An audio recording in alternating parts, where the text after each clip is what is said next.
কি হলো রে ভাই, বুঝতেছি না বাংলাদেশের অবস্থা। বিগত 54 বছর বাংলাদেশের প্রতিটা প্রতিষ্ঠানেই শুনতাম যে লস আর লস হয়, কিন্তু ডক্টর ইউনূস আসার পরে শুনি যে সব প্রতিষ্ঠানে নাকি লাভ লাভ লাভ।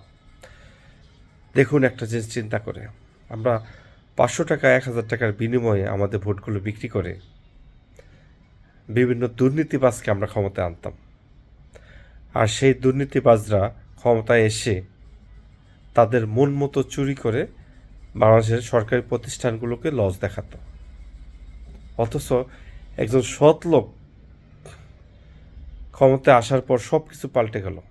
বিগত 54 বছরে তারা যা করতে পারেনি, ডক্টর ইউনূস সাহেব 1 বছরে তা করে দেখালেন। বাংলাদেশ বিমান কত 54 বছর যাবৎ লস দিয়ে আসছে। আমরা সবসময় শুনি যে বাংলাদেশ বিমান নাকি লস প্রতিষ্ঠান, অথচ 2025 সালে 2024-25 সালের হিসাব অনুযায়ী 82% আসন বিক্রি করেছে বাংলাদেশ বিমান। তাতেই সরকারের লাভ দাঁড়িয়েছে 937 কোটি টাকা। ভাবা যায় কোথায় আমরা 500-1000 টাকায় আমাদের ভোটগুলো বিক্রি করে দিচ্ছি, আর এদিক দিয়ে তারা ক্ষমতায় এসে হাজার হাজার কোটি টাকা চুরি করে বিদেশে পাচার করে দিচ্ছে, আর আমাদেরকে জনগণকে শোনাচ্ছে যে লস প্রতিষ্ঠান।